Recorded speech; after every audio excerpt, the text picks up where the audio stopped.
നിന്റെ കൂടെ കിടന്ന് നിന്റെ ഭാര്യ പ്രസവിക്കുമ്പോഴേ അത് നിന്റെ കുഞ്ഞാവുകയുള്ളൂ മുരളി.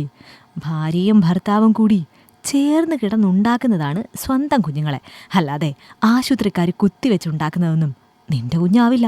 അങ്ങനെ നിന്റെ അല്ലാത്ത ഒരു കുഞ്ഞ് ഈ പുല്ലാനിശ്ശേരി തറവാട്ടിൽ വളരാൻ ഞാൻ ജീവിച്ചിരിക്കുവോളം കാലം സമ്മതിക്കില്ല.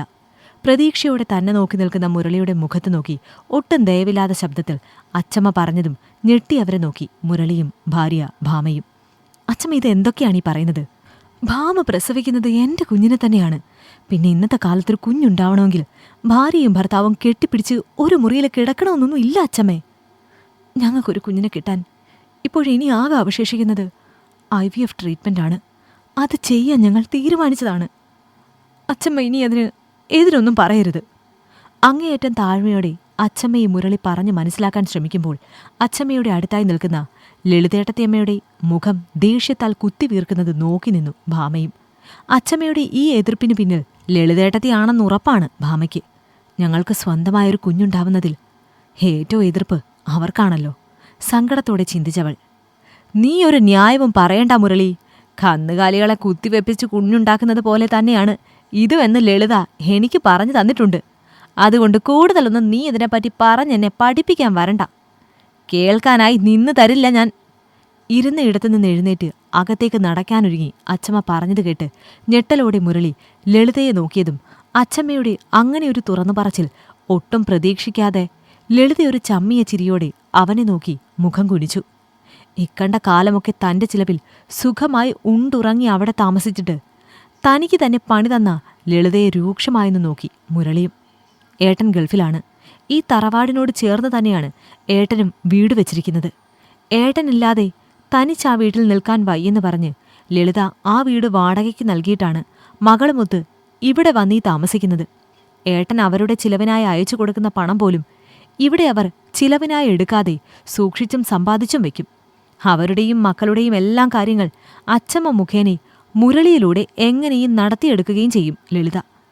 ഏട്ടന്റെ മക്കളെ തൻ്റെ മക്കളായി തന്നെ കാണുന്ന മുരളിക്കതിൽ ഇതുവരെയും യാതൊരു പരാതിയും ഉണ്ടായിരുന്നില്ല എങ്കിലും ഇല്ലാവചനങ്ങൾ പറഞ്ഞുകൊടുത്ത് അച്ചമ്മയെ ലളിതയാണ് തനിക്കെതിരെ ആക്കിയതെന്ന് അവനെ ശരിക്കും ഞെട്ടിച്ചിട്ടുണ്ട്. അച്ചമ്മേ, ഒരു കുഞ്ഞിനു വേണ്ടി ഞാനും എൻ്റെ ഭാമയും എത്രത്തോളം ആഗ്രഹിക്കുന്നുണ്ടെന്ന് അച്ചമ്മയ്ക്കറിയാലോ. പിന്നെ എന്തിനാ വെറുതെ ഒരു വാശി ഇക്കാര്യത്തിൽ? എല്ലാവരുടെയും പൂർണ്ണ പിന്തുണയോടെ വേണം ചികിത്സ തുടങ്ങാനെന്ന ആഗ്രഹത്തിൽ വീണ്ടും അച്ചമ്മയെ മയപ്പെടുത്താൻ മുരളി ശ്രമിച്ചതും ഒരുപാട് അർത്ഥങ്ങൾ ഒളിഞ്ഞിരിക്കുന്ന ഒരു നോട്ടം ലളിത അച്ചമ്മയെ നോക്കി. നീ ഇതെന്തൊക്കെയാണ് മുരളി പറയുന്നത്? അല്ലെങ്കിൽ തന്നെ കുട്ടികളില്ലെന്ന് പറഞ്ഞ് ഇത്രമാത്രം സങ്കടപ്പെടേണ്ട കാര്യം എന്താണ് നിനക്ക്? നിന്റെ ഏട്ടൻ്റെ മക്കൾ നിന്റെയും മക്കളല്ലേ?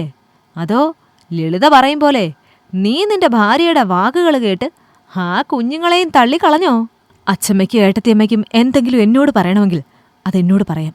അല്ലാതെ എന്തിനും ഏതിനും എല്ലാ പ്രശ്നങ്ങൾക്കിടയിലേക്കും വെറുതെ ഭാമയെ വലിച്ചിടരുത് നിങ്ങൾ. എനിക്കിഷ്ടമില്ല നിങ്ങളിൽ ഒരാൾ പോലും അവളെ കുറ്റപ്പെടുത്തുന്നത്. ഞാനതിന് സമ്മതിക്കുകയില്ല, ആരെയും.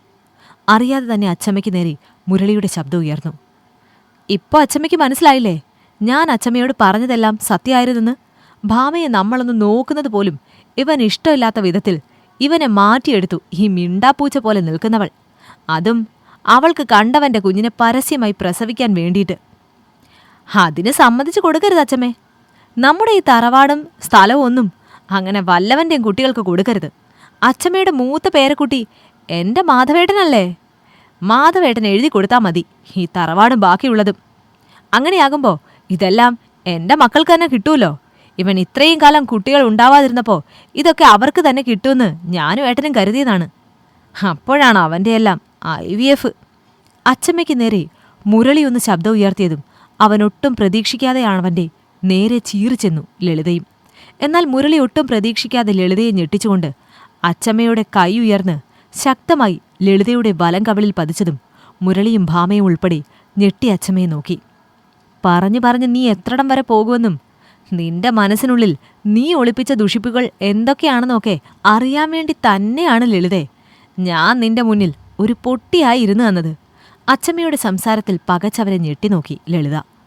IVF ചികിത്സ എന്താണെന്ന് നീ പറഞ്ഞു തന്ന് അറിയേണ്ട ആവശ്യമില്ല എനിക്ക്. എൻ്റെ മുരളിയെ അച്ചാന്ന് വിളിക്കാനൊരു കുഞ്ഞ് ഈ തറവാട്ടിലുണ്ടായാൽ മാത്രം മതി എന്നാഗ്രഹിക്കുന്നവളാണ് ഞാൻ. കുഞ്ഞിനെ ഭാമ പ്രസവിക്കണമെന്ന് പോലുമില്ല എനിക്ക്. അവരൊരു കുഞ്ഞിനെ ദത്തെടുത്താൽ പോലും അതിന് 2 കൈ നീട്ടി വാങ്ങും ഞാൻ. എന്നോടാണവൾ. പറഞ്ഞിട്ടും തീരാത്ത ദേഷ്യത്തോടെ ലളിതയെ വെറുപ്പോടെ നോക്കി അച്ഛമ്മ. ഇവിടെ വന്ന് താമസിച്ച് ഈ ചെക്കനെ ഊറ്റുന്നതൊന്നും പോരാ അവൾക്കും അവളുടെ മാധവേട്ടനും. ഈ തറവാടും കൂടി വേണം വിഴുങ്ങാൻ. നിനക്ക് ഞാനിതെല്ലാം തരാടി. പലതും കണ്ടിട്ടില്ല കേട്ടില്ല എന്ന് ഞാൻ കരുതുമ്പോൾ തലയിൽ കയറി തുള്ളുന്നോ നീ? നാളെ നേരം വെളുക്കുമ്പോൾ നീ നിന്റെ മക്കൾ ഉണ്ടാവരുതിവിടെ. അതുപോലെ പോകുമ്പോൾ ഇത്ര കാലം എന്നെ പറ്റിച്ച് ഇവനെ ഊറ്റിയെടുത്ത് നീ ഉണ്ടാക്കിയതെല്ലാം ഇവിടെ ഏൽപ്പിച്ച് വേണം പോകാൻ. ഇല്ലെങ്കിൽ ലളിതയ്ക്ക് നേരെ ചൂണ്ടുവിരൽ ചൂണ്ടി അച്ചമ്മ പറഞ്ഞതും അതനുസരിക്കും പോലെ വേഗത്തിൽ ശിരസിളക്കി ലളിത. മുരളി, നിങ്ങൾ ചികിത്സിക്കാനുള്ള കാര്യങ്ങൾ നോക്കിക്കോ. നിങ്ങളുടെ ഒരു കുഞ്ഞിനെ കൂടി ഈ മുറ്റത്ത് കണ്ടിട്ട് വേണം എനിക്ക് സമാധാനമായി കണ്ണടയ്ക്കാൻ. സ്ഥിരം പല്ലവിയോടെ അച്ചമ്മ വീടിനകത്തേക്ക് പോയതും കയ്യിലിരുന്നതും കിനാവ് കണ്ടതുമെല്ലാം ഒറ്റയടിക്ക് ഒട്ടും പ്രതീക്ഷിക്കാതെ നഷ്ടപ്പെട്ട വേദനയിൽ മുരളിയെയും ഭാര്യയെയും തല ഉയർത്തി നോക്കാൻ കൂടി പറ്റാതെ താഴ്ന്ന ശിരസുമായി നാണം കെട്ടവരുടെ അടുത്ത് തന്നെ നിന്നു ലളിതയും ഒരു മാപ്പ് പറച്ചിലുള്ള സാധ്യതകൾ തിരഞ്ഞു തന്നെ. ഈ കഥ നിങ്ങൾക്കിഷ്ടമായെങ്കിൽ ലൈക്ക് ചെയ്യൂ. നിങ്ങളുടെ അഭിപ്രായങ്ങൾ കമൻ്റായി രേഖപ്പെടുത്തൂ. കൂടുതൽ കഥകൾ കേൾക്കാൻ ഈ ചാനൽ സബ്സ്ക്രൈബ് ചെയ്യൂ.